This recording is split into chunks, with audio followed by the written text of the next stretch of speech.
પ્રવાસ સાહિત્ય સ્વરૂપના લક્ષણો. પહેલું લક્ષણ, પ્રવાસનું માધ્યમ.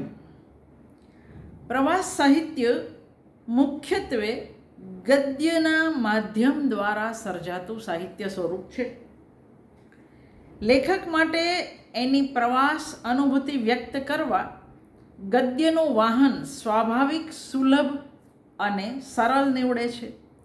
પણ એનો અર્થ એવો નથી કે પદ્યમાં પ્રવાસ વર્ણન ન રચી શકાય. ગુજરાતીમાં પદ્યમાં પણ પ્રવાસ પુસ્તકો છે. કવિ શિવલાલ ધનેશ્વર રચિત કચ્છ ભૂપતિ પ્રવાસ વર્ણન, હરિહર ધ્રુવકૃત પ્રવાસ પુષ્પાંજલિ આ પદ્યમાં લખાયેલા પ્રવાસ વર્ણન છે. જો કોઈને ટૂંકા પ્રશ્નમાં પૂછવું હોય તો પૂછી શકે. શિવલાલ ધનેશ્વર રચિત કચ્છ ભૂપતિ પ્રવાસ વર્ણન અને હરિહર ધ્રુવ રચિત પ્રવાસ પુષ્પાંજલિ એ પદ્યમાં રચાયેલ પ્રવાસ વર્ણન છે. પરંતુ આવા પદ્યમાં લખાયેલા પ્રવાસ પુસ્તકોને અપવાદરૂપ ગણવા જોઈએ. આવા અપવાદોને બાદ કરતાં મોટા ભાગનું પ્રવાસ સાહિત્ય ગદ્યમાં જ રચાયું છે. એટલે પ્રવાસ સાહિત્યનું માધ્યમ એ ગદ્ય છે. એમાં ગદ્ય માટે સહજ એવા બુદ્ધિ તત્વ ઉપરાંત પદ્યમાં રચાયેલ કાવ્યમાં હોય એવી ભાવાત્મકતા પણ હોય છે. કાકા સાહેબ કાલેલકર, કલાપી, સુંદરમ વગેરેના પ્રવાસ પુસ્તકોમાં આપણને પ્રવાહી, રસાળ, કાવ્યમય ગદ્યના દર્શન થાય છે. એ આપણો અનુભવ છે. બીજું લક્ષણ, વસ્તુ નિરૂપણ કળા. પ્રવાસ સાહિત્ય એ સાહિત્ય જ છે અને તેથી નવલકથા, વાર્તા, નાટક વગેરેની જેમ એમાં પણ નિરૂપણ કળાનું મહત્ત્વ છે. પ્રવાસ વર્ણનમાં લેખકે કરેલા પ્રવાસના આરંભથી માંડી અંત સુધીના સમય દરમિયાન એણે નિહાળેલી સૃષ્ટિ તથા એણે અનુભવેલી ઘટનાઓનું સુરેખ સંકલન થાય છે. પણ લેખકે પ્રવાસ દરમિયાન જે કંઈ જોયું, સાંભળ્યું, અનુભવ્યું તે બધું જ એમાં નથી હોતું. મેં કહ્યું એ પ્રમાણે જેમ વાર્તા, નવલકથા, નાટકમાં સામગ્રીના તિરસ્કાર પુરસ્કારનો વિવેક, શું લેવું જોઈએ અને શું ટાળવું જોઈએ એ એના સર્જક પાસે હોવો અનિવાર્ય છે.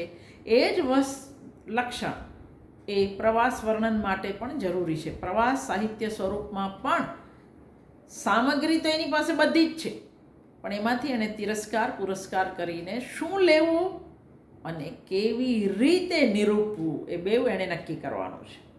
એટલે વસ્તુ નિરૂપણ કળા એ એનું મહત્વનું લક્ષણ છે.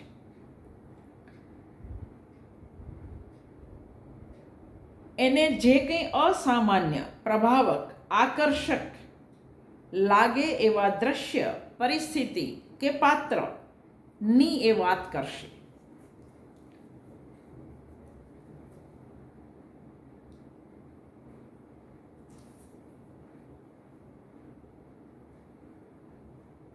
ઉત્તમ સર્જક પ્રવાસની વ્યાપક સૃષ્ટિમાંથી વિશિષ્ટ પ્રસંગોની પસંદગી કરી એનું સુશ્લિષ્ટ સંયોજન કરી કૃતિને નહીં સાંધો નહીં રેણ એવી અખંડ, સળંગ સૂત્ર અને સાદ્યંત રસળતી બનાવી શકે જો સારો પ્રવાસ લેખક હોય તો. પ્રવાસ સાહિત્યમાં લેખકને તેના પોતાના પ્રવાસનું આલેખન કરવાનું હોવાથી એનું વિષય ક્ષેત્ર મર્યાદિત બની રહે છે. પણ એની પ્રવાસ સૃષ્ટિ ઘણી વિસ્તૃત હોય છે. પ્રવાસ લેખકે વિશાળ સૃષ્ટિ પર ભ્રમણ કરતા જે ભાતીગળ અનુભવો પ્રાપ્ત કર્યા હોય એનું નિરૂપણ કરવાનું હોય. એટલે કે બનેલી વાસ્તવિક ઘટનાઓનું અહીં આલેખન થાય છે, પરંતુ કૃતિ માત્ર તથ્યો અને હકીકતોનું સંકલન બની રહે તો એ નીરસ અને શાસ્ત્રીય સર્વસંગ્રહ માહિતીનો બની જાય. જો એમાં કેવળ કલ્પનાનો આશ્રય લેવાય તો એ પ્રવાસ કથાને બદલે કાલ્પનિક કથા બની જાય. સાચી ઘટનાઓ કે વિગતોનું સુરેખ સંયોજન અને વિવેકપૂર્ણ કલાન્વિત નિરૂપણ અનન્ય કૌશલ માંગી લે. લેખકે પ્રવાસ દરમિયાન પ્રકૃતિ સંસ્કૃતિના જે કંઈ દ્રશ્ય જોયા હોય એના ઉચિત વર્ણન, એના દર્શનથી જાગેલા મનોભાવ, મળેલી વ્યક્તિઓ સાથેની વાતચીત અને એ વ્યક્તિત્વની પડેલી છાપ, આ બધું વિવેક અને ચોકસાઈપૂર્વક પ્રમાણભૂત સામગ્રીના આધારે પણ આકર્ષક લાગે એ રીતે રજૂ કરવાનું છે.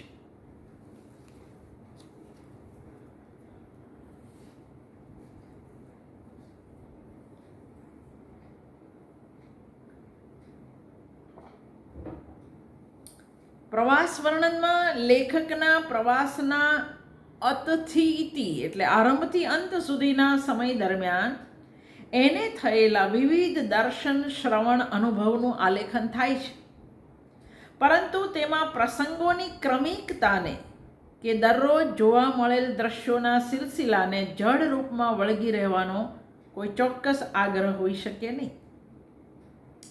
લેખક મુક્ત રીતે પ્રભાવક પ્રસંગોની મનપસંદ ફૂલ ગૂંથણી કરી શકે છે. કલાપીએ કાશ્મીરનો પ્રવાસનો કાળક્રમ જાળવવાને બદલે વચમાંથી પ્રવાસ વર્ણનનો આરંભ કર્યો છે અને અંત ભાગમાં એણે પ્રવાસનો આરંભ લખ્યો છે.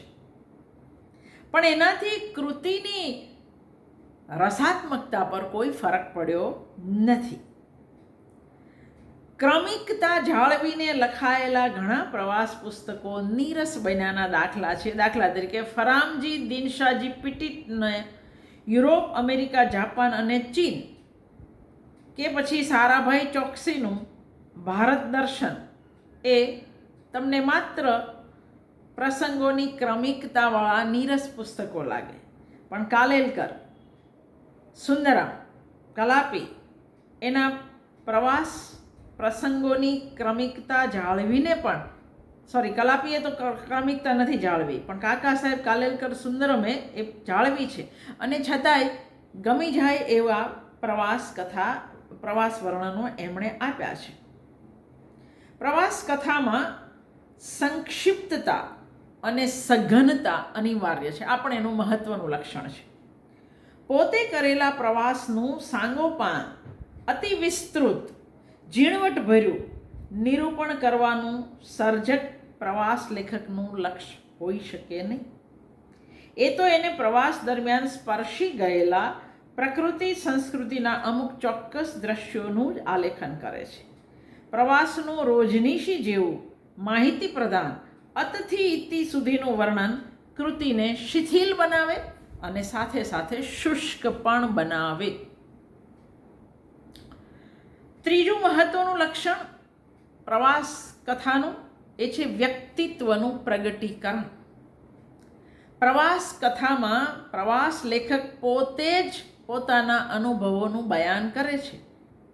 એટલે કે મુખ્ય પાત્ર, મુખ્ય કથક તે પોતે છે. લેખકની સાથે પ્રવાસ સૃષ્ટિમાં વિહરતી અન્ય વ્યક્તિઓના ચિત્રો પણ આલેખાય. આથી પ્રવાસ વર્ણનમાં લેખકના મનોભાવ, પ્રતિભાવ, ટેવ, કુટેવ, રુચિ, અરુચિ, એના આદર્શ, એના ગમા, અણગમા, આ બધું જ પ્રતિબિંબિત થાય. લેખક જ કથક હોવાથી એનું વ્યક્તિત્વ વાચક સામે પ્રત્યક્ષ થવાનું, પ્રગટ થવાનું. પણ આત્મકથા કે નિબંધ જેવા સાહિત્ય સ્વરૂપોની જેમ પ્રવાસ કથામાં લેખકનું વ્યક્તિત્વ મુખરિત ન થવું જોઈએ. ત્યાં ચાલે, આત્મકથામાં ચાલે, પણ પ્રવાસ કથામાં ન ચાલે. પોતાને કેન્દ્રમાં રાખીને પણ એ પોતાને પ્રમુખ ન થવા દે. એ પ્રવાસ લેખકે ધ્યાન રાખવાનું છે. પ્રવાસ કથામાં લેખકને તેના અનુભવોની અભિવ્યક્તિમાં સતત જાગૃત રહેવું પડે છે. એનું લખાણ અહમ ભાવને પોષવાની પ્રવૃત્તિથી મુક્ત રહેવું જોઈએ. પ્રવાસી જો તેના અંગત સંવેદનોના આલેખનમાં નિરપેક્ષ ન રહે તો પ્રવાસ કથામાં પ્રવાસ જગતને બદલે પ્રવાસ લેખક કેન્દ્રમાં આવી જાય અને કૃતિ પ્રવાસ પ્રધાનને બદલે પ્રવાસી પ્રધાન અહમ કેન્દ્રી બની જવાની પૂરી સંભાવના છે. જો અહમનું સંયત નિરૂપણ ન થાય તો ચંચી મહેતાના અલગારી રખડપટ્ટીના આમુખ પ્રસ્તાવનામાં લેખક કહે છે તેમ લેખક કાં તો પોતાની ડંફાસ હાંકે, પોતે મોટો છે, અનોખો છે અને એણે જે અનુભવ કર્યો એ જ સાચો એવું પ્રતિપાદન કરે, પોતે દંભ આચરે, હું જ શાણો અને બધા ઘેલા એમ ઠરાવવા બેસે તો લખાણ નબળું, ફિસ્સું અને અણગમો ઉત્પન્ન કરનારું નીવડે. આ ચંચી મહેતાનું વિધાન છે, પણ આ વિધાન સાચું છે. પ્રવાસ લેખકે સ્વના આલેખનમાં પૂરા સભાન રહી વિવેક દાખવી ઉદાર અને વિશાળ દ્રષ્ટિથી પોતાના અનુભવોને સાકાર કરવા જોઈએ. એના લખાણમાં અહમના અરુચિકર પડઘાને બદલે એનું નિખાલસ આડંબર વગરનું વ્યક્તિત્વ પ્રગટ થવું જોઈએ. પ્રવાસ લેખક મોટા ભાગે પોતે કરેલા પ્રવાસનું નિરૂપણ કરતો હોય છે, પણ હંમેશા એવો નિયમ નથી હોતો. કોઈ વાર પ્રવાસ લેખક અન્ય કોઈએ કરેલા પ્રવાસનું પણ નિરૂપણ કરતો હોય છે. દાખલા તરીકે સ્વામી આનંદ, એમણે બરફ રસ્તે બદ્રીનાથ નામના પુસ્તકમાં સાધન વિહોણી એક સાધુ ટોળીએ કરેલી હિમાલયના દુર્ગમ પથની યાત્રાનું રસિક શૈલીમાં નિરૂપણ કર્યું છે. તમે ન કર્યો હોય એવા પ્રવાસના પ્રવાસ વર્ણનનો ઉદાહરણ ટૂંકા પ્રશ્નમાં પૂછે તો સ્વામી આનંદનું બરફ રસ્તે બદ્રીનાથ.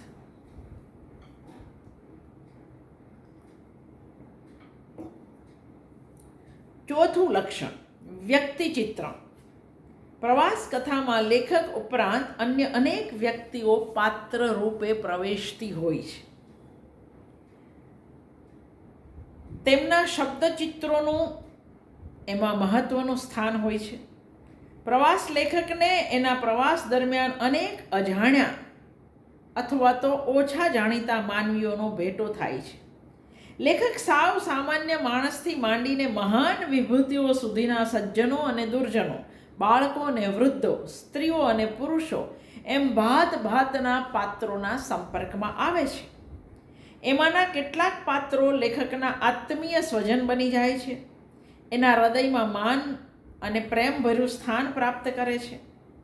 કેટલીક વ્યક્તિઓની ક્ષણિક મુલાકાતમાંથી પ્રવાસ લેખકને અનહદ આનંદ પ્રાપ્ત થાય છે, તો ક્યારેક ક્ષણિક મેળાપ પણ તીવ્ર અણગમો અથવા વેદના પ્રગટ કરે છે. તમે 2 દિવસ પહેલાં જ મેં અલગારી રખડપટ્ટીની વાત કરી, એની અંદર કેવી વેદના અને કેવા પ્રેમના દ્રષ્ટાંત રૂપ પાત્રો આવે છે. પ્રવાસ કથાના પાત્રો લેખકના મનોજગતમાંથી ઉદ્ભવેલા કે કાલ્પનિક હોતા નથી. એ વાસ્તવિક સૃષ્ટિના જીવતા જાગતા હરતા ફરતા લોકો હોય છે. તે આપણી સમક્ષ અલપ જલપ આવીને ચાલ્યા જાય છે, પણ એમનું ચિત્રણ એવું સુરેખ, સમભાવયુક્ત, વિલક્ષણ અને જીવંત હોય કે આપણા મનચક્ષુ સામે એ ચિરકાળ સુધી રમતા રહે છે. મેં 7મા ધોરણમાં અલગારી રખડપટ્ટી વાંચેલી અને છતાંય નાતાલની રાત્રે એને મળી જતી પેલી છોકરી નાનું અમસ્તું કપાળ પર ચુંબન ગ્રાન્ડપ્પા કરીને, દાદા કરીને, એ ક્યારેય ભૂલાતી નથી.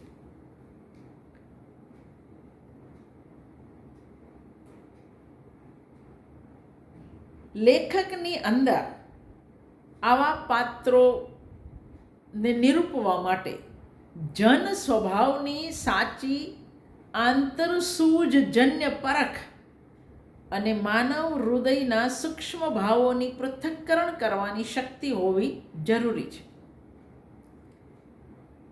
પ્રવાસ કથામાં લેખકને પ્રવાસ દરમિયાન મળેલી વ્યક્તિઓ સાથેના સંબંધો, સંઘર્ષો, એમના વિચાર, સંવેદન, વાણી, વ્યવહાર, સ્વભાવ, ખાસિયતો વગેરેનું હૂબહૂ અને મનને ગમી જાય એવું નિરૂપણ કરવાનું આવે છે. જે પાત્રો મળ્યા છે એના સમગ્ર જીવનનું નહીં, પણ એ લોકો મળ્યા એટલી ક્ષણોનું આલેખન એણે કરવાનું છે. પણ એટલી ક્ષણમાંથી પેલું સામેનું પાત્ર તમારી સામે આખું ઊભું થાય છે. ક્યારેક એમાં મળી ગયેલી વ્યક્તિ પ્રત્યે સ્નેહ, સૌજન્ય, આદર કે અહોભાવ પણ પ્રવેશે. એટલે પ્રવાસ લેખકે એને ભેટેલા પાત્રોના આલેખનમાં સૂઝ, સંયમ અને વિવેક જાળવવો જરૂરી છે. 5મું લક્ષણ વર્ણન કળા. પ્રવાસ લેખકે કરેલા પ્રવાસનું, તે દરમિયાન જોયેલા, અનુભવેલા પ્રકૃતિ, સંસ્કૃતિના વિવિધ દ્રશ્યોનું એમાં વર્ણન હોય છે. વર્ણન પ્રવાસ કથાનું, પ્રવાસ સાહિત્યનું અનિવાર્ય અને ઘણું મહત્ત્વનું એવું લક્ષણકો, ઘટકો છે. વિવિધ પ્રકારના વર્ણનો પ્રવાસ કથામાં અચૂક આવતા હોય છે. પ્રવાસ સાહિત્યનો હેતુ પ્રવાસ દરમિયાન જોવા મળતા સ્થળોના ઐતિહાસિક વિવરણ આપવાનો નથી.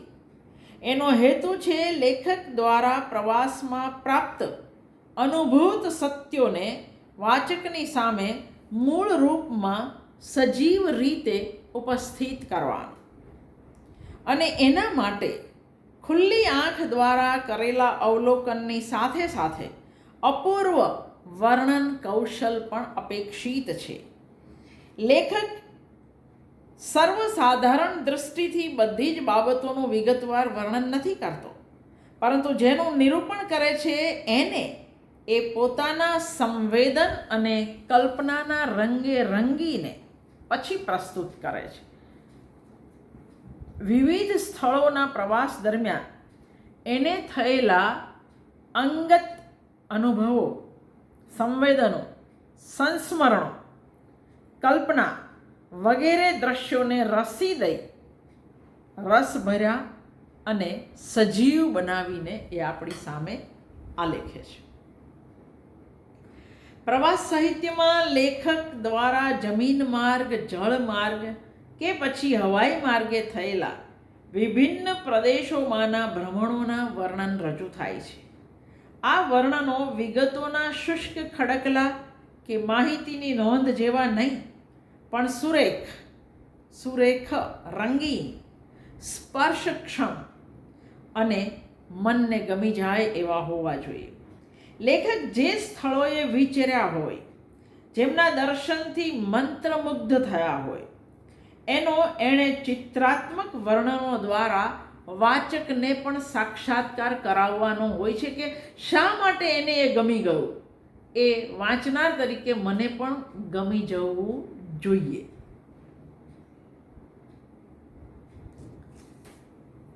પ્રવાસ વર્ણનમાં જોયેલા સ્થળોની યાદી અપેક્ષિત નથી. એમાં તો જે તે સ્થળનું ભૌગોલિક, ઐતિહાસિક યા દંત કથનાત્મક પરિવેશ સહિતનું સજીવ સાક્ષાત્કારક નિરૂપણ અપેક્ષિત છે. તમે પ્રીતિબેનના પ્રવાસ વર્ણનો વાંચો, તમને આખું સાંસ્કૃતિક અને ઐતિહાસિક પરિપ્રેક્ષ્યમાં થયેલ વર્ણનો તમે વાંચી શકશો.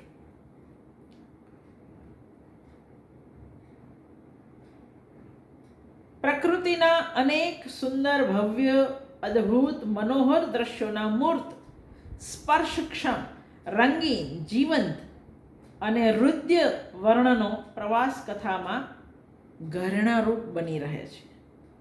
એના કારણે એમાં મહાસાગરો, ખાડીઓ, સમુદ્ર તટો, નદીઓ, સરોવરો, મેદાનો, હરિયાળા ખેતરો, પર્વતો, ખીણો, વન, ઉપવન, રણ, વેરાન, વગડા, પશુ પંખી આ બધાના વાસ્તવિક, ચિત્રાત્મક, રસિક અને રોમાંચક વર્ણનોની અપેક્ષા રહે છે.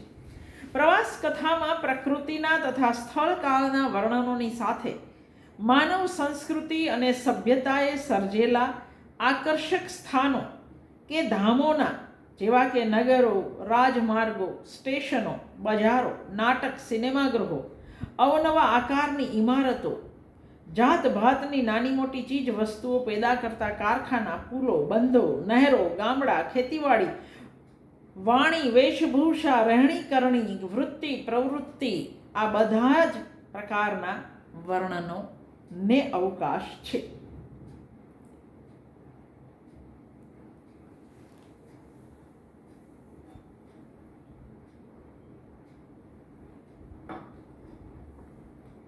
પણ વિવિધ પ્રકારના આકર્ષક વર્ણનોનું પ્રવાસ કથામાં મહત્વ ચોક્કસ છે, પણ એમાં વર્ણનો કેન્દ્ર સ્થાને રહે તે યોગ્ય નથી. વર્ણન પોતે કોઈ પ્રાકૃતિક દ્રશ્યના જીવંત નિરૂપણ માટેનું સાધન છે. એ પોતે સાધ્ય નથી. વર્ણન ખાતર વર્ણન આવવું જોઈએ નહીં. પ્રવાસ કથામાં વર્ણન દ્વારા લેખકે પ્રવાસ દરમિયાન જોયેલ અવનવીન પ્રાકૃતિક માનવીય જગતને રુચિર રૂપમાં સજીવન કરવાનું હોય છે. જીવન અને જગતના સુંદર અને કદરૂપા, કમનીય અને બીભત્સ, ભવ્ય અને તુચ્છ, આનંદપ્રદ અને કરુણાજનક, કોમળ અને કઠોર પાસાનું એને સંયમપૂર્વક યથાતથ છતાં હૃદયસ્પર્શી નિરૂપણ કરવાનું હોય છે. અને એટલે વર્ણનો કોઈ પણ જાતના પૂર્વગ્રહ કે અભિગ્રહથી મુક્ત હોવા આવશ્યક છે. આગળનું લક્ષણ ભાષા અને શૈલી. કોઈ પણ કૃતિને રસિક અને જીવંત બનાવવામાં એની ભાષા શૈલી મહત્વનો ભાગ ભજવે. પ્રવાસ કથામાં લેખક અમુક પ્રાકૃતિક સાંસ્કૃતિક પરિવેશમાં માનવ સ્વભાવ અને માનવ સૃષ્ટિનું દર્શન કરાવે છે. એ દર્શન જેટલી ભાવવાહી અને હૃદયસ્પર્શી શૈલીમાં થાય એટલી એની રસવત્તા વધે. જો માનવ હૃદયની લાગણીઓની આ કથાને જડ, શુષ્ક અને નીરસ ભાષામાં નિરૂપવામાં આવે તો એ એની મર્મસ્પર્શિતા ગુમાવી બેસે. આથી પ્રવાસ કથાની ભાષા સરળ પણ રસાળ, લાગણીભીની અને કલ્પનારંગી હોવી જરૂરી છે. પ્રસંગ પ્રમાણે નર્મ મર્મયુક્ત, ચિંતનયુક્ત અને લેખકના સંવેદનોને યથાતથ અભિવ્યક્તિ આપે તેવી ભાવવાહી શૈલી પ્રવાસ કથા માટે અનિવાર્ય છે. પ્રવાસ વર્ણનમાં લેખક વિવિધ પ્રસંગ પરિસ્થિતિઓનું સંયોજન કરી એને સચોટ ચિત્રાત્મક શૈલીમાં નિરૂપે છે. લેખક એનામાં રહેલ સર્જનાત્મકતાના બળે એની પ્રવાસ કથાને લગભગ નવલકથા જેટલી રસમય બનાવી શકે છે. એના લેખકમાં પ્રવાસીના વ્યક્તિત્વની સદા પ્રસન્ન ઉષ્મા અને આત્મીયતા વર્તાવી જોઈએ.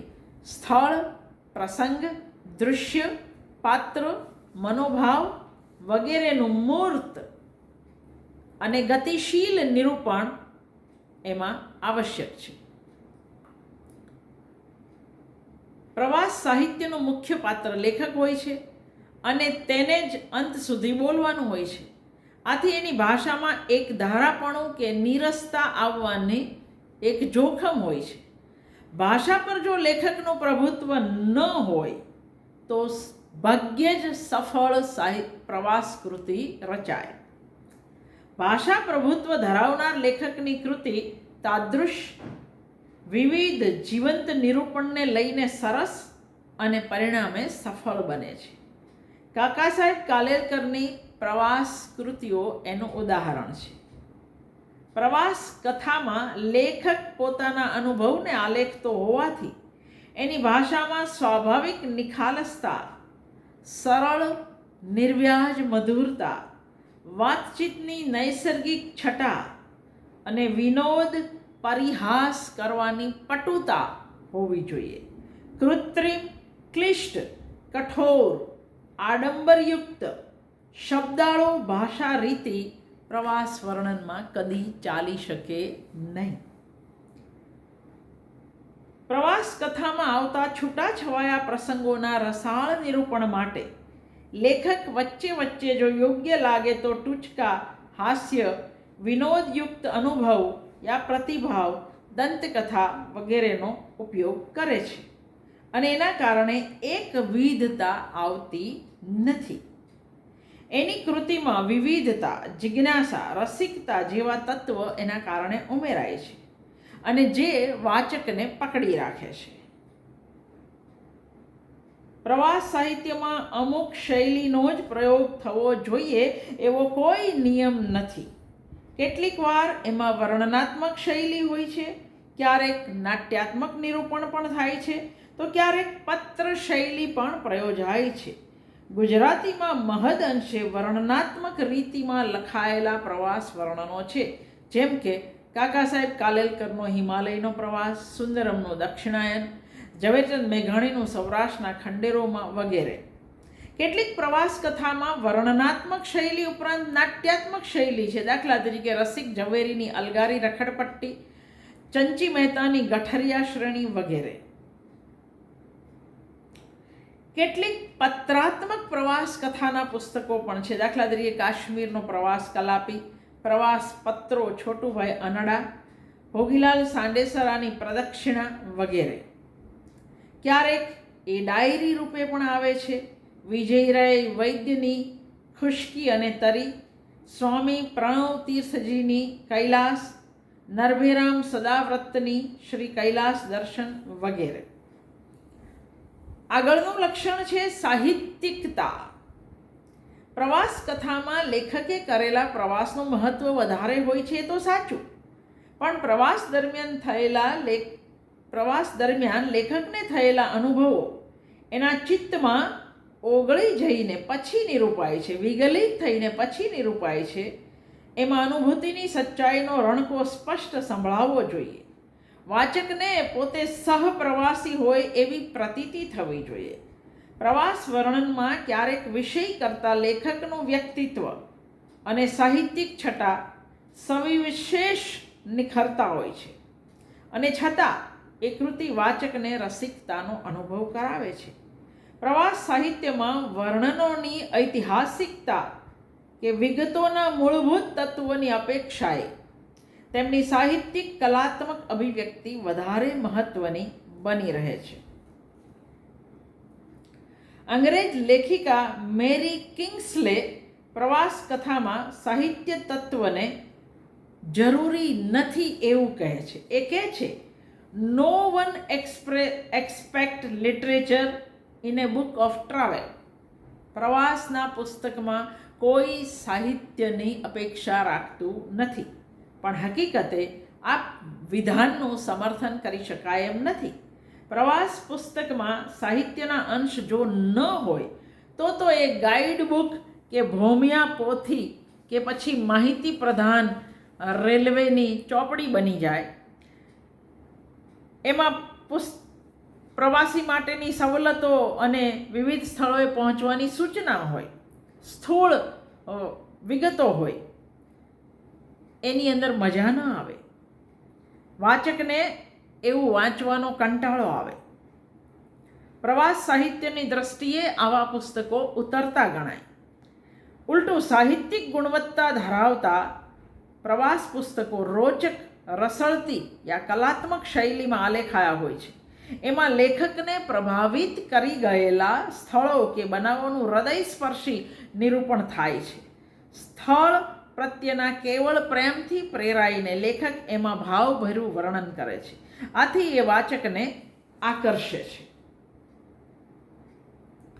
સર્જનાત્મક અંશ ધરાવતા પ્રવાસ વર્ણનોનું જ વધારે મહત્વ હોય છે.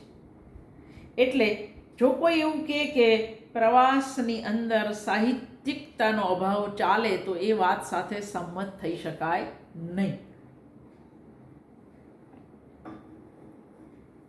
અને એના દ્રષ્ટાંત છે કલાપીનો કાશ્મીરનો પ્રવાસ, કાકા સાહેબનો હિમાલયનો પ્રવાસ, સુંદરમનું દક્ષિણાયન,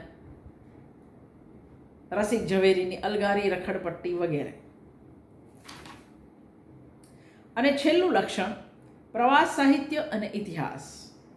પ્રવાસ લેખકને કોઈકવાર ઇતિહાસકારની કામગીરી પણ બજાવવી પડે છે. ખાસ કરીને પ્રવાસ દરમિયાન એણે જોયેલા ઐતિહાસિક સ્થાપત્યો, કિલ્લા, મહેલો, સંસદ ભવનો, મંદિરો, ભોંયરા, વાવ, પુલ વગેરેના નિરૂપણમાં આવી કામગીરીનો વિનિયોગ થાય છે. વસ્તુના સુરેખ સરસ ચિતારની સાથે એમાં ઐતિહાસિક સત્યનું સંયોજન થતાં એ આહ્લાદક ઉપરાંત વિશ્વસનીય પણ બની જાય છે. પ્રવાસ લેખકે આવા સ્થાપત્યોનું વર્ણન કરતા પહેલાં એના વિશે સાચી જાણકારી મેળવી લેવી જોઈએ. ઇતિહાસની જેમ જ પ્રવાસ વર્ણનમાં અસત્ય અને બિનપાયેદાર વિગતોનું નિરૂપણ ચાલી શકે નહીં. ઇતિહાસકારની જેમ પ્રવાસ લેખકમાં જિજ્ઞાસા વૃત્તિ, સત્યનિષ્ઠા, વિવેક બુદ્ધિ, આકર્ષક વર્ણન શક્તિ હોવી અનિવાર્ય છે. બેઉને વર્ણ્ય વિષયના સ્થળ કાળની મર્યાદા જાળવવી પડે છે. પરંતુ ઇતિહાસની તુલનામાં પ્રવાસ વર્ણનનું ક્ષેત્ર ઘણું સીમિત છે. ઇતિહાસમાં અનેક સૈકાઓની કથા લેખાય છે અને ખાસ તો રાજકીય કથા. પ્રવાસ વર્ણનમાં અમુક મર્યાદિત સમયમાં જોયેલ દેશ વિદેશના સૌંદર્ય ધામોની પ્રભાવલક્ષી કથા રજૂ થાય છે. એટલે પ્રવાસ સાહિત્ય અને ઇતિહાસ વચ્ચેનો ભેદ શું તે પણ કદાચ તમને અહીંયા ખબર પડે. હવે એક વિડીયો આપણે બનાવવાનો હવે રહેશે પ્રવાસ સાહિત્યનો અન્ય સાહિત્ય સ્વરૂપો સાથેની તુલના. બાકીનું કંઈ જરૂરી હોય તો તમે નોંધ કરજો તો હું કરાવીશ. બાકી મારી દ્રષ્ટિએ હવે એક જ પ્રશ્ન બચે છે.